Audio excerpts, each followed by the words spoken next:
అలసిన వానికి ఊరడించు మాటలు. సహోదరుడు భక్తి సింగ్ గారి పరిచర్య నుండి సేకరించిన అనుదిన ధ్యానములు. జూలై 12.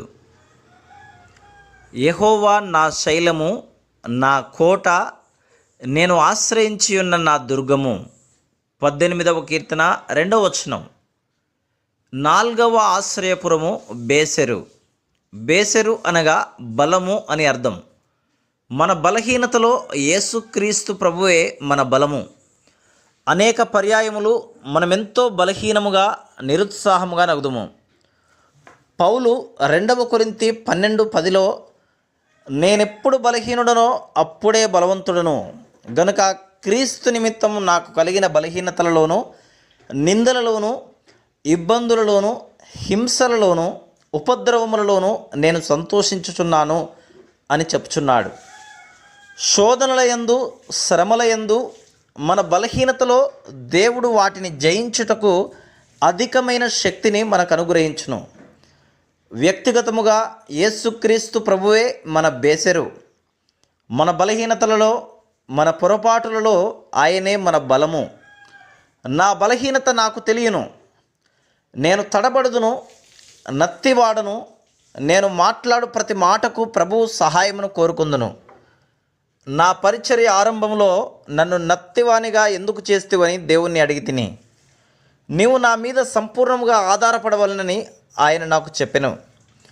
ఆరంభ దినములలో ఉత్తర భారతదేశంలోని పంజాబులో కూడికలు తీసుకొనుటకు 30 మైళ్ళు నడవవలసి వచ్చేటిది. భుజములపై నా పడక సామగ్రిని పెట్టుకొని నడుచుటకు, కూడికలు తీసుకొనుటకు ప్రభువే నాలో బలమునుంచెను.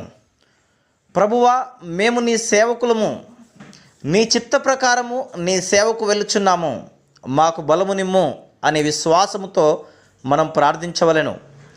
అదేవిధముగా కుటుంబంలో కానీ, పనిచేయు స్థలములో కానీ మనకు అధికమైన బాధ్యత ఉన్న యెడల మనం ఆయన బలమును కోరుకొనవలెను.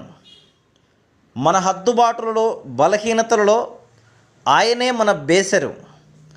ఆయనే మనకు తప్పిపోని చాలినంత బలమునిచ్చును. 5వది రామోతు అనగా ఎత్తు. మన ఆత్మీయ జీవితంలో మిక్కిలి ఉన్నతమైన స్థానంలోనికి వెళ్ళవలనని ప్రభు కోరుచున్నాడు.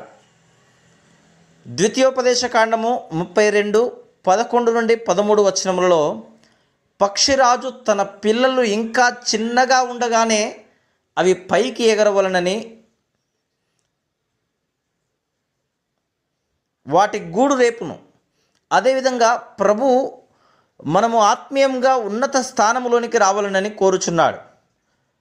తల్లి గూడు రేపిన తర్వాత పిల్లలు పడిపోవచ్చుండగా అది వాటి క్రిందకు వెళ్ళి తన రెక్కలపై వాటిని మోయును, మరలా పైకి తీసుకొని వెళ్ళి క్రింద వేయును. ఆ పిల్లలు తమంతట తాము ఎగురుట నేర్చుకునే వరకు ఆ తల్లి ఆ విధంగానే చేయుచుండును. అదే రీతిగా దేవుడు మనం కూడా పైకి ఎగరవలనని కోరుచున్నాడు. అనగా ప్రభువును గూర్చిన లోతైన అనుభవం ద్వారా వెళ్ళవలనని కోరుచున్నారు. ఆ ఉద్దేశంతోనే మన ప్రణాళికలన్నిటినీ ఆయన వ్యర్థం చేయను. ప్రభువా, మా పరిస్థితి చూడుము, మాయందు దయ చూపించుము అని మనము ఎడతెగక ప్రార్థించుచుండవచ్చును. ప్రభువు మన కొరకు ఏర్పరిచిన ఆ శ్రేష్టమైన ఆత్మీయ ఉన్నత స్థానము చేరు వరకు ఆయన మనలను విరగ్గొట్టుచూనే ఉండును.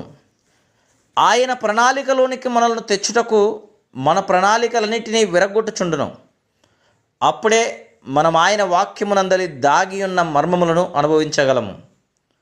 మనలను రక్షించుటలో ఆయన ఉన్నతమైన ఉద్దేశమును గ్రహించగలము. యెషయా గ్రంథము 58:14. మన ఎడల దేవుని కోరిక అదియే. మనం ఆయన చిత్తం చేయుటకు ఎంత ఆనందించదుమో అంత ఉన్నత స్థానములోనికి మనం వెళ్ళగలము. 6వది గోలాను అనగా వృత్తము, గుండ్రము. వృత్తములో ఆరంభ స్థానం ఉండదు.